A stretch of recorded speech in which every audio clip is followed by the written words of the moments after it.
Peu de gens l'imaginent, mais parfois le plus grand secret ne se trouve pas dans une galaxie lointaine. Il est là, sur la planète qui, il y a des milliards d'années, aurait pu contenir les éléments de base de la vie. Ce que la NASA a trouvé sur Mars n'est pas seulement une autre grande nouvelle. C'est une pièce d'un puzzle qui unit des molécules organiques, des cratères anciens et des chaînes de carbone qui défient tout ce que nous pensions savoir sur la façon dont les planètes changent avec le temps. Et cela change complètement la façon dont nous voyons notre place dans l'univers. Si vous valorisez les faits et aimez explorer les curiosités de l'univers qui comptent vraiment, prêtez attention. Dans les prochaines minutes, vous allez comprendre pourquoi les scientifiques chinois, européens et américains se battent maintenant pour chaque gramme de régolithe, chaque échantillon de glace, chaque molécule de méthane qui pourrait se trouver sous la surface martienne. Préparez-vous à voir comment Mars a cessé d'être juste un voisin aride pour devenir la clé pour résoudre des questions qui, jusqu'à récemment, semblaient relever de la science-fiction.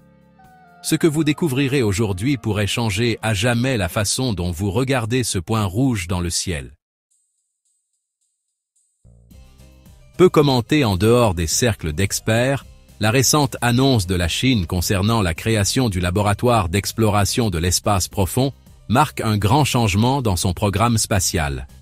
Ce n'est pas seulement un autre centre de recherche, vous savez, c'est un centre complet pour diriger des missions complexes vers d'autres planètes depuis un seul endroit.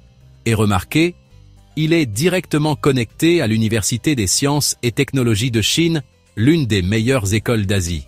Cela renforce énormément l'aspect académique, en élargissant la recherche sur des choses comme les moteurs avancés, les robots qui peuvent penser par eux-mêmes et l'intelligence artificielle intelligente directement intégrée dans le vaisseau spatial. Cette initiative place la Chine dans un rôle de premier plan pour des missions qui, il y a seulement quelques années, étaient presque exclusivement réservées aux États-Unis et à l'Europe. C'est une stratégie intelligente car elle rassemble des personnes hautement qualifiées en sciences spatiales, en sciences des matériaux et en géologie planétaire. Pour ceux qui suivent les grands groupes spatiaux, il est clair que ce laboratoire n'est pas un élément isolé. Il fait partie d'un système plus vaste, qui inclut déjà des lieux comme l'Observatoire de Shanghai et l'Institut national des sciences spatiales. Le travail d'équipe entre ces sites vise à accélérer les choses et à réduire les risques de problèmes technologiques. Un autre point important est l'intégration de partenariats internationaux, bien que cela se fasse de manière sélective. Contrairement aux collaborations traditionnelles, la Chine établit généralement des accords bilatéraux où elle contrôle la majeure partie du processus de développement. Cela lui assure de pouvoir tester des technologies expérimentales par elle-même, y compris des systèmes de collecte d'échantillons, la cartographie des minéraux sur place et des habitats simulés pour l'exploration humaine à long terme. Chaque élément est conçu pour s'intégrer dans un plan à long terme, pour moins dépendre des autres pays pour les lancements et pour garantir l'indépendance de sa science. Ainsi, ce laboratoire devient le cœur d'un plan ambitieux. Un plan qui va bien au-delà des sondes orbitales. Il est clair que l'objectif n'est pas seulement d'explorer Mars ou la Lune, mais aussi de pratiquer une forte présence sur des corps plus éloignés, comme Vénus, Jupiter, Triton, et même des zones pour une étude approfondie dans la ceinture de Kuiper. C'est une étape calculée qui est directement liée à la concurrence croissante, dans la course à la collecte d'échantillons, à l'exploitation minière spatiale et aux utilisations possibles de la biotechnologie hors de la Terre. Pour quiconque observe les progrès silencieux de ce plan, il est clair que le laboratoire d'exploration de l'espace lointain n'est pas seulement une base de recherche. C'est le point de départ d'une nouvelle phase de la présence de la Chine dans le système solaire. Une phase qui repoussera les limites de ce que nous savons sur l'expansion de l'univers et les choses que nous pouvons tirer des connaissances que ces missions nous apportent. Et ce laboratoire est celui qui prépare la Tianwen-3, une mission qui cherche à accomplir quelque chose que personne n'a encore fait sur Mars. En tant que partie intégrante du laboratoire d'exploration de l'espace lointain, la mission Tianwen-3 se distingue comme le premier grand test pour faire de la Chine une puissance dans le retour d'échantillons d'autres planètes. Prévu pour 2028, Tianwen-3 a un objectif clair: atterrir sur Mars, collecter des échantillons de sol et de roches et les ramener sur Terre en un seul morceau. Cela semble facile, n'est-ce pas? Mais, en réalité, c'est l'un des défis les plus ardus de l'ingénierie spatiale moderne. Même la NASA, avec toutes ses ressources, n'a pas encore réussi cet exploit. Le plan des États-Unis pour ramener des échantillons de Mars est encore en phase de test. Pour que cela se produise, Tianwen-3 comprendra une série de modules. Un module d'atterrissage pour la descente, un bras robotique pour collecter des échantillons, une fusée d'ascension pour décoller de la surface martienne et une capsule de rentrée pour ramener le matériel en toute sécurité sur Terre. Chaque étape doit fonctionner de manière autonome, en synchronisation, et être capable de gérer les problèmes. La fenêtre de lancement est également très importante. Les trajectoires Terre-Mars exigent que les planètes soient correctement alignées, ce qui ne se produit que tous les 26 mois. Tout retard ruine des années de planification. Au-delà du défi technique, ramener des échantillons est extrêmement précieux pour la science. Voyez-vous, les analyser dans les laboratoires ici sur Terre nous permet d'être beaucoup plus précis que n'importe quel instrument sur ces rovers. Des échantillons de sol, des minéraux hydratés et des roches en couche peuvent nous en dire beaucoup sur la façon dont la géologie de Mars a changé, comment l'eau y coulait autrefois, et peut-être même s'il y a déjà eu de petits êtres vivants. Trouver de la matière organique complexe à la surface est déjà l'un de ces mystères de l'univers qui fait vraiment réfléchir les scientifiques. Un autre point important est le symbolisme stratégique. Si la Chine est la première à rapporter du sol martien, cela marquera un tournant historique dans la géopolitique spatiale. Cela signifie de nouveaux niveaux de diplomatie scientifique, des partenariats qui dépendent du partage de données et, sûrement, des discussions sur la propriété des idées pour la collecte et la conservation des échantillons. Des groupes internationaux discutent déjà de la création de règles pour éviter qu'une chose provenant d'une planète ne contamine une autre. Ce sera un grand défi à mesure que nous enverrons de plus en plus de missions là-haut. Ainsi, la Tianwen-3 n'est pas seulement une autre sonde atterrissant sur Mars, c'est la pratique réelle pour ramener des choses d'autres planètes. Un grand pas pour tout pays qui veut miner des astéroïdes, construire des bases autosuffisantes ou vivre hors de la Terre. Et tandis que Mars devient le théâtre de cette compétition silencieuse, la Chine se prépare déjà à un autre grand bond. Un plan encore plus audacieux pour atteindre Jupiter et ses lunes glacées, où ce que nous pourrions trouver pourrait changer tout ce que nous savons sur notre système solaire. Alors que Tianwen-3 promet de placer la Chine dans le cercle restreint des nations capables de ramener du sol martien sur Terre, Tianwen-4 étend cet horizon encore plus loin, en visant ce que beaucoup considèrent comme une frontière naturelle pour comprendre les curiosités de l'univers, le système de Jupiter. Prévu pour 2029, cette mission a pour objectif d'explorer non seulement la géante gazeuse, mais aussi l'une de ses lunes les plus intrigantes, Callisto. Contrairement à Europe, qui est la cible de missions telles que la Europa Clipper de la NASA et la JUICE de l'ESA, Callisto reste relativement inexplorée, bien qu'elle montre des signes prometteurs d'activité géologique et de réserves de glace. Le choix de Callisto n'est pas un accident.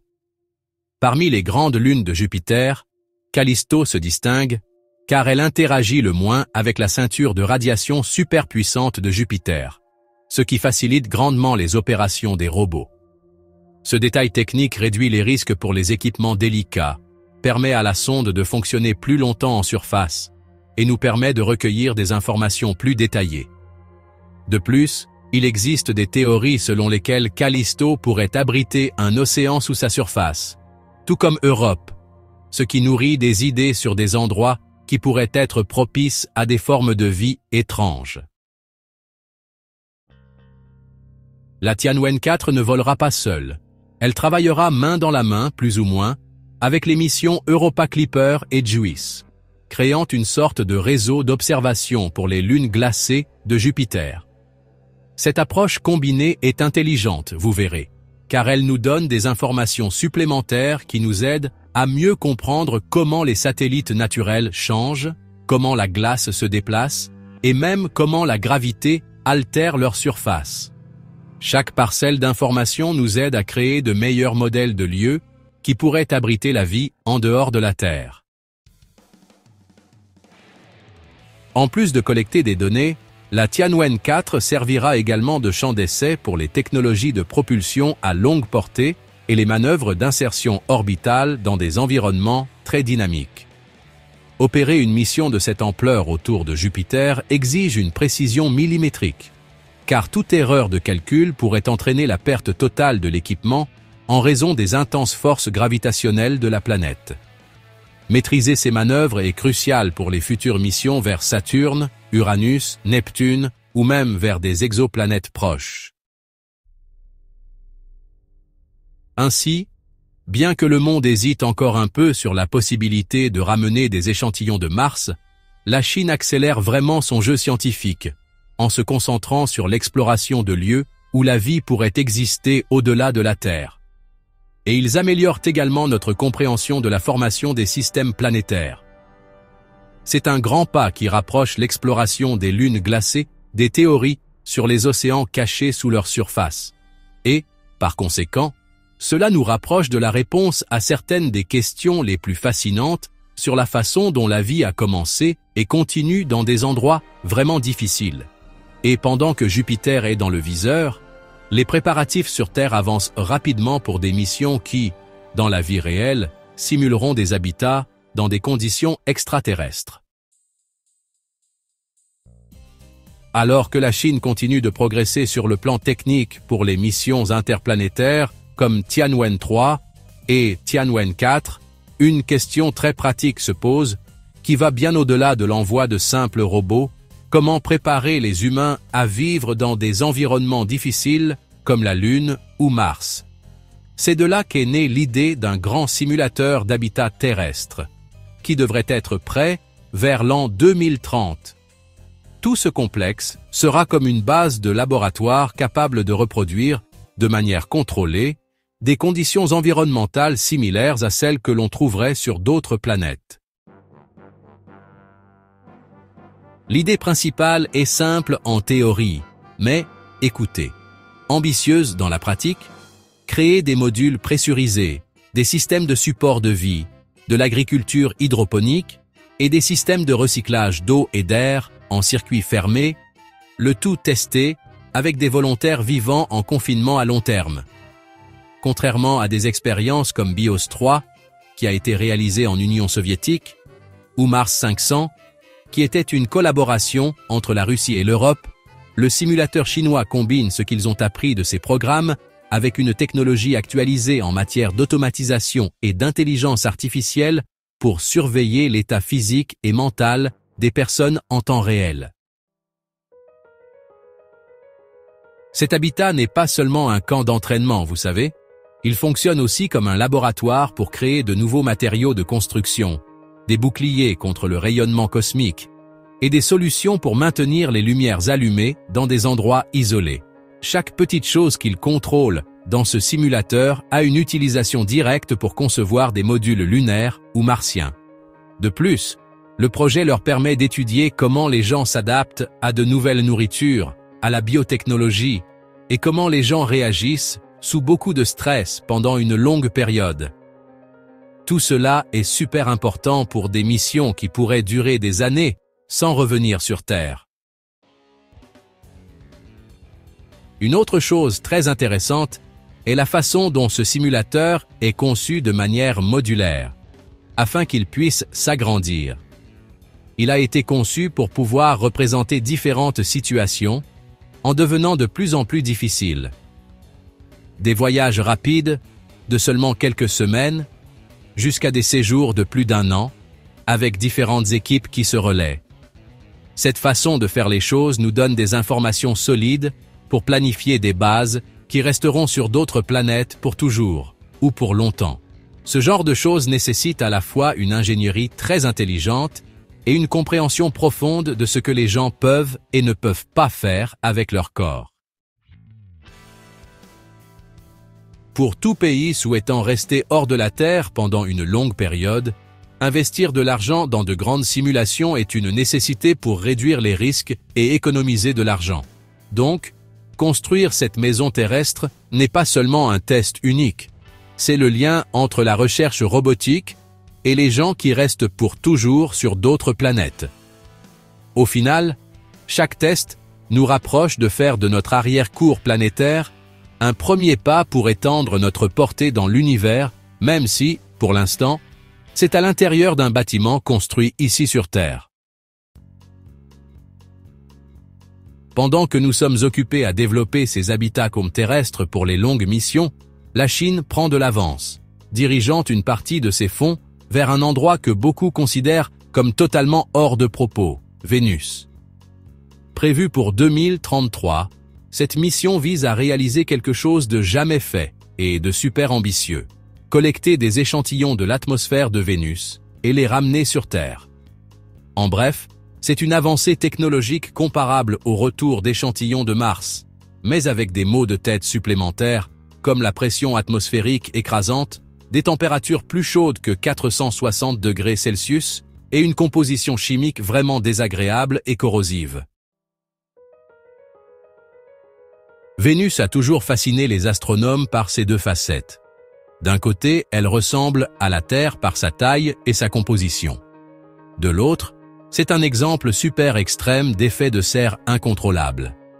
Étudier son atmosphère sur place pourrait nous donner des indices, non seulement sur la façon dont le climat des planètes rocheuses évolue, mais aussi sur la manière dont de grands et soudains changements peuvent altérer la nature sur de longues périodes de temps.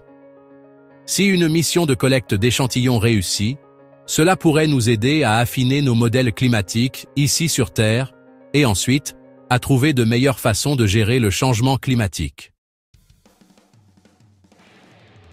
D'un point de vue technique, opérer des instruments sur Vénus est un exploit en soi. Tout module qui pénètre dans cette atmosphère dense doit résister à la corrosion de l'acide sulfurique et supporter des températures qui feraient griller les circuits normaux en quelques minutes. C'est pourquoi la mission utilisera les matériaux protecteurs les plus récents et des systèmes de refroidissement actifs.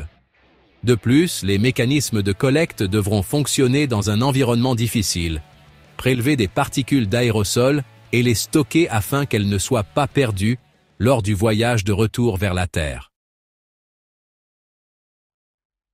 L'importance scientifique de ramener des échantillons de l'atmosphère de Vénus ne se limite pas aux roches et à la Terre.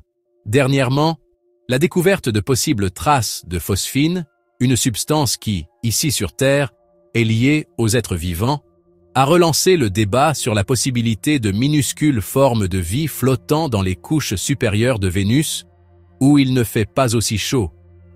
Bien que ce soit un sujet brûlant, ces informations rendent la mission chinoise très importante pour tester des idées qui, jusqu'à présent, ne sont que des données intéressantes sur l'univers. Ainsi, le plan d'échantillonnage de Vénus positionne la Chine parmi les rares nations prêtes à explorer de manière pratique une planète qui, malgré sa proximité, reste en grande partie inexplorée par des opérations de collecte directe. Chaque étape de ce projet non seulement propulse des technologies pouvant être utilisées dans d'autres environnements extrêmes, mais nous aide également à mieux comprendre comment les environnements hostiles évoluent avec le temps. Et, bien sûr, cela nous prépare à des missions encore plus audacieuses, comme l'établissement de bases robotiques sur Mars dans les 10 prochaines années. Bien que la mission vers Vénus témoigne de l'ambition d'explorer des lieux difficiles, la Chine garde Mars au centre de son plan d'établissement robotique. D'ici 2038, il prévoit de commencer à opérer une base entièrement autonome sur la planète rouge. Contrairement au rover que nous avons actuellement, cette station robotique ne se contentera pas de collecter de petits fragments d'informations. Elle sera construite pour tester, à grande échelle, l'idée d'utiliser les ressources directement sur Mars, ce qui est super important pour toute future mission avec des personnes. Cette façon de faire les choses, appelée ISRU, ou utilisation des ressources in situ, en abrégé, change les règles du jeu pour transformer de courtes visites en séjours de longue durée. Alors, qu'est-ce que cela signifie en français simple? Cela signifie utiliser ce qui est déjà sur Mars, comme l'eau gelée et le dioxyde de carbone dans l'air, et aussi les minéraux dans le sol martien. Nous utiliserons tout cela pour fabriquer du carburant, de l'oxygène et des matériaux de construction. Si nous pouvons faire cela, nous n'aurons plus besoin d'envoyer autant de choses depuis la Terre. Cela rend les missions plus sûres et, bien sûr, moins chères. Chaque partie de cette station autonome aura des ordinateurs intelligents qui peuvent prédire quand les choses doivent être réparées. De plus, elle aura des systèmes de secours pour qu'elle puisse continuer à fonctionner pendant longtemps sans que personne n'ait à la toucher directement. D'un point de vue stratégique, la base autonome sera comme un terrain d'essai pour la technologie d'impression 3D dans l'environnement martien. Nous testerons également la culture de denrées alimentaires dans des serres spéciales. Et nous évaluerons la performance des panneaux solaires face à de longues tempêtes de poussière.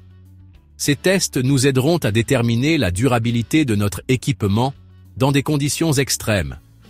Ainsi, nous pourrons apporter des modifications avant que des humains ne foulent à nouveau le sol martien pour un séjour prolongé. Au-delà de l'aspect technologique, cette station surveillera également l'impact des opérations robotiques d'envergure sur l'environnement. C'est un sujet délicat. La contamination biologique accidentelle est une réelle préoccupation. Une fausse manœuvre pourrait ruiner les études qui recherchent des signes de vie en mélangeant les informations dont nous avons besoin pour savoir si Mars a un jour abrité la vie. Ainsi, l'ensemble du projet doit concilier les réalisations avec des règles extrêmement strictes pour protéger la planète. En fin de compte, cette base autonome représente une étape importante dans la transition des missions exploratoires vers une infrastructure semi-permanente hors de la Terre. Pour une nation qui souhaite laisser son empreinte sur les missions interplanétaires, maîtriser la logique des stations autosuffisantes est une condition préalable à tout projet de colonisation. Chaque module robotique opérant sur Mars élargit notre compréhension de ce qui est possible lorsque nous parlons d'étendre la présence humaine à travers l'univers, même si les premiers habitants restent des machines. Après avoir maîtrisé la technologie des habitats autosuffisants sur Mars, la Chine vise un objectif encore plus lointain. Triton, la plus grande lune de Neptune. Prévue pour 2039, cette mission a pour but d'explorer l'un des corps célestes les plus mystérieux du système solaire. Triton se distingue non seulement par son orbite rétrograde, ce qui suggère qu'il a été capturé de la ceinture de Kuiper, mais aussi par des signes d'activité géologique récente, comme des geysers d'azote, et une surface jeune en termes géologiques. Pour l'astrobiologie, cette configuration si particulière fait de Triton un laboratoire vivant pour déchiffrer les secrets de l'univers profond. Le plan de la mission n'est pas seulement d'orbiter et de prendre des photos. Ce qui rend cette mission spéciale, c'est un explorateur subsuperficiel, conçu pour forer la croûte glacée à la recherche d'indices sur un possible océan souterrain. Cette idée est similaire aux missions envisagées pour Europe, la lune de Jupiter, mais elle nécessite une technologie spéciale pour gérer les conditions extrêmes de Triton, où la température atteint près de 230 degrés Celsius sous zéro. De plus, Neptune est si éloigné que nous avons besoin de systèmes de communication capables de gérer beaucoup de bruit et de perte de signal. Obtenir des données d'un océan sous la surface de Triton pourrait ouvrir une toute nouvelle fenêtre pour comprendre les endroits où de minuscules formes de vie résistantes pourraient exister. Même si nous ne trouvons aucun signe de vie, Étudier la matière organique complexe, le flux de chaleur et comment il tire Neptune nous donnerait des informations très précieuses sur la façon dont les lunes qui ont été capturées et comment les corps glacés au bord du système solaire ont grandi. Chaque échantillon, chaque morceau de glace que nous perforons, aide à combler les lacunes dans nos modèles sur l'endroit où la vie pourrait exister en dehors de la zone habitable habituelle.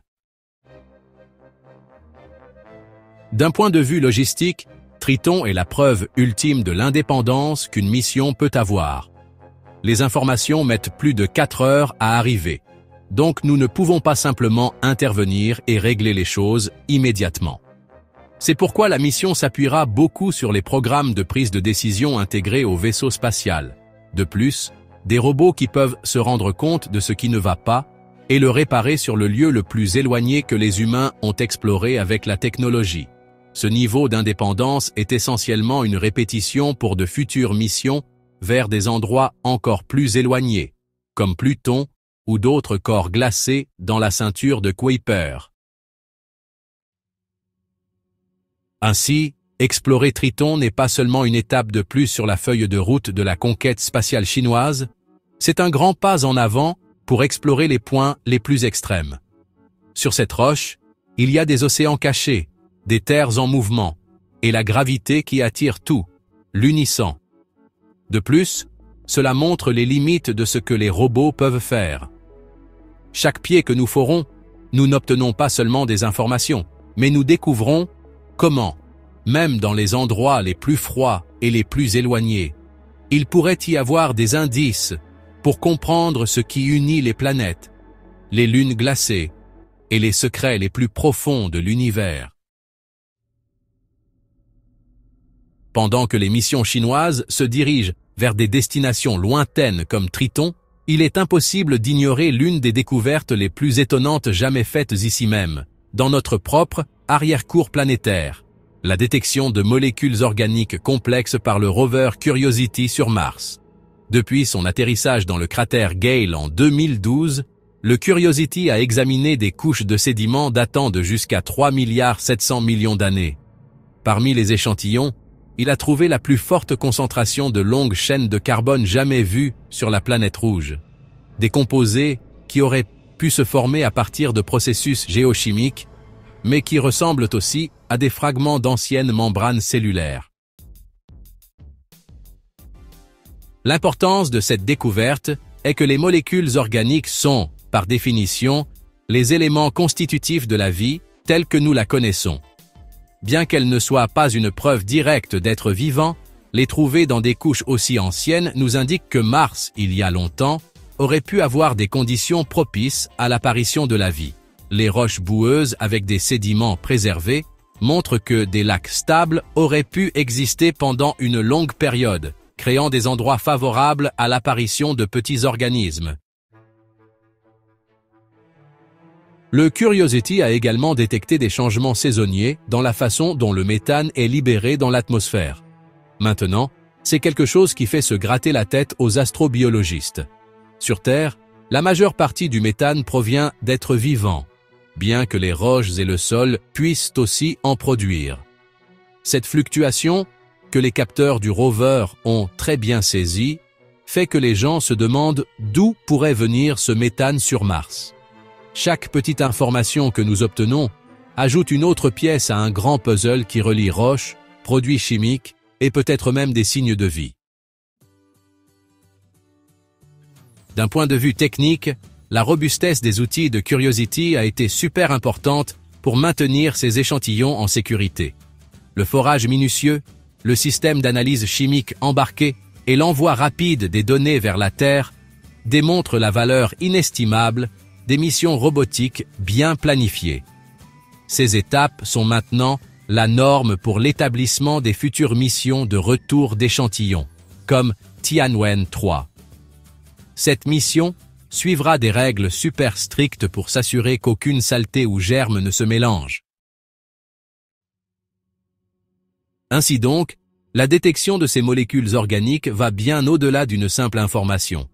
C'est un rappel que Mars demeure l'un des plus grands trésors de choses fascinantes dans l'univers, que nous pouvons atteindre avec notre technologie.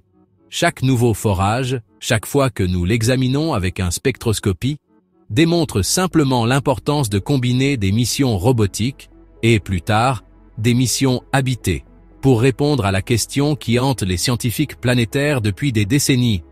La vie, même minuscule, a-t-elle laissé une marque permanente sur la planète rouge? Et si c'est le cas, quelles autres pistes le prochain grand ensemble de missions pourrait-il trouver?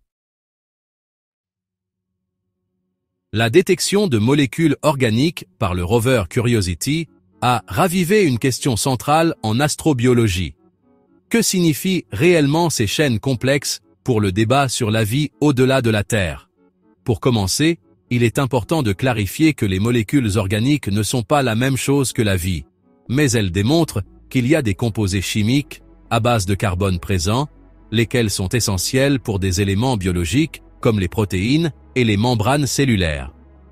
Sur Mars, ces fragments ont été extraits de roches sédimentaires qui ont environ 3,7 milliards d'années, une époque où la planète aurait pu avoir des endroits humides. Ces échantillons, préservés dans des roches argileuses, suggèrent que les conditions pour la formation et la stabilité de ces composés étaient remarquablement favorables. La chimie du carbone, combinée à la présence d'eau liquide et de minéraux qui protègent les molécules fragiles, crée un scénario plausible pour l'émergence de formes de vie microbiennes. Même si ces formes n'ont jamais prospéré ou n'ont pas laissé de fossiles clairs, la signature géochimique survit encore, prête à être déchiffrée par des instruments de plus en plus sensibles. Un autre point important est la nature des chaînes que nous avons trouvées. Les chaînes longues et stables nous indiquent que ce qui les a créées n'était pas un processus rapide. Des études de laboratoire ici sur Terre montrent que ce type de structures organiques peut se former sans vie, comme lorsque les minéraux et l'eau chaude réagissent. Mais elles pourraient aussi être ce qui reste de membranes cellulaires qui se sont décomposées pendant très longtemps. Les échantillons datant de 3,7 milliards d'années nous donnent une très bonne idée d'un moment spécifique, parce qu'ils proviennent de l'époque où Mars est passé d'une planète humide et chaude à l'endroit froid et sec que nous connaissons aujourd'hui. Cette période nous en dit long sur les changements climatiques, comment l'atmosphère s'est échappée, et peut-être même sur les phénomènes volcaniques qui ont façonné la surface. Chaque petite information, aussi infime soit-elle, nous aide à construire de meilleurs modèles sur la façon dont les planètes changent avec le temps. Ainsi, comprendre la véritable signification de ces molécules va bien au-delà de la simple question de savoir si Mars a un jour abrité la vie. C'est aussi une façon d'améliorer notre recherche de biosignatures sur d'autres corps célestes, comme Europe, Encelade ou Triton. Ces océans souterrains pourraient encore contenir des signes similaires. En fin de compte, ces découvertes montrent que chaque morceau de carbone, chaque fragment de régolithe pourrait contenir des indices qui vont au-delà de Mars, reliant des schémas chimiques et géologiques qui aident à éclairer comment la vie a commencé et les mystères infinis de l'univers. Alors que la Chine progresse avec de nouvelles missions et que la NASA étend ses projets de retour d'échantillons, l'Europe cherche également à consolider sa place dans l'exploration de Mars avec le programme ExoMars. Maintenant prévu pour être lancé en 2028, ExoMars est la troisième tentative de l'Agence spatiale européenne, c'est-à-dire l'ESA, de se poser et d'opérer un rover capable de forer le sol martien pour trouver des signes de vie. La situation mondiale récente a complètement changé le calendrier après que le partenariat avec la Russie a été mis en suspens. Airbus a pris en charge le développement de la plateforme d'atterrissage, assurant une solution indépendante pour un projet qui a déjà nécessité plus de 10 ans de recherche. Choisir Mars comme site principal n'est pas un hasard. Depuis l'époque des missions Viking, dans les années 70, les agences spatiales ont perfectionné leurs outils pour trouver des éléments organiques et des signes de vie. Ce qui rend ExoMars spécial, c'est sa foreuse, capable de creuser jusqu'à 2 mètres sous la surface. Là, les délicates molécules organiques ont plus de chances de rester intactes, protégées des rayons ultraviolets qui atteignent la couche supérieure du sol martien. Aucun autre véhicule d'exploration n'a foré aussi profondément auparavant. Un autre point clé est le puissant équipement scientifique du rover Rosalind Franklin. Il porte le nom de la scientifique qui a contribué à découvrir l'aspect de l'ADN. Il est doté de laboratoires miniatures, de spectromètres ultra sophistiqués et de caméras microscopiques. Ce rover nous permettra d'analyser les échantillons directement sur Mars. Cela complète les informations que nous avons obtenues d'autres missions comme Curiosity et Perseverance, créant un réseau pour tout vérifier. De cette façon, nous pourrons savoir si quelque chose vient de la Terre ou si c'est réellement de Mars. Sur le plan stratégique, ExoMars démontre l'effort de l'Europe pour assurer sa présence scientifique sur Mars. Elle ne veut pas dépendre uniquement des technologies américaines. La décision de remplacer la Russie par Airbus témoigne d'un changement visant à renforcer l'autonomie de l'Europe en matière de lancement spatial et d'atterrissage planétaire. Malgré cela, l'ESA collabore avec la NASA, notamment pour la communication et l'envoi d'informations. Cela montre que les missions sont interdépendantes dans une opération super compliquée.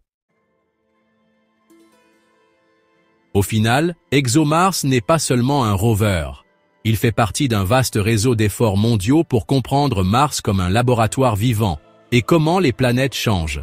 Chaque échantillon que nous recueillons, chaque parcelle de terre martienne que nous observons de près, nous aide à en apprendre davantage sur la façon dont la vie a commencé, s'est poursuivie puis a disparu ailleurs dans l'univers. Ainsi, même avec de nouveaux partenaires qui rejoignent, le projet européen démontre que Mars reste l'un des principaux lieux pour explorer le passé de l'univers, en connectant la biologie, la chimie et la géologie d'une manière que nous n'avions jamais vue auparavant. Alors que des missions complexes cherchent des réponses sur Mars, Jupiter ou Triton, un mouvement discret mais stratégique est en cours ici. À la base de tout cela, le renforcement des lanceurs orbitaux indépendants en Europe. Le lancement de la fusée Spectrum par Isar Aerospace en est la preuve. Bien qu'il ait échoué 30 secondes après le décollage, le test a été très important pour le secteur privé européen, qui souhaite un moyen compétitif et indépendant d'atteindre l'orbite terrestre basse, sans dépendre de grandes entreprises ou d'accords externes. L'importance va au-delà de la simple mise en orbite de satellites. En développant la propulsion liquide, la réutilisation partielle et l'assemblage optimisé, Isar démontre que l'Europe veut concurrencer directement SpaceX ou Rocket Lab. Chaque donnée, même issue d'un échec, contribue à améliorer les moteurs, les algorithmes de navigation et les systèmes de sécurité, assurant la fiabilité des futurs vols commerciaux. De plus, cela impacte les grandes missions scientifiques de l'ESA, comme ExoMars, qui nécessitent des plateformes robustes et de nombreux fournisseurs différents. Cette indépendance renforce le monde spatial européen, réduit les problèmes pour acheminer les choses là où elles doivent être et ouvre des portes pour que différents groupes, nouvelles entreprises et universités travaillent ensemble. Le parcours d'Isar montre comment les entreprises privées peuvent accélérer l'innovation grâce à de nombreux tests et des changements rapides, ce qui est rarement observé dans les programmes gouvernementaux. Le Spectrum n'est pas seulement une fusée, mais une partie du tableau d'ensemble qui lie l'Europe aux grandes questions de l'espace, garantissant que les sondes, les rovers et les télescopes puissent toujours atteindre leur destination. Alors dis-moi, Mars prouvera-t-elle que nous n'avons jamais été seuls, ou ces molécules ne seront-elles qu'un autre indice sans réponse? Commente ci-dessous, et si tu veux continuer à explorer tout cela, abonne-toi à la chaîne, active les notifications, et viens avec moi découvrir les secrets qui attendent encore d'être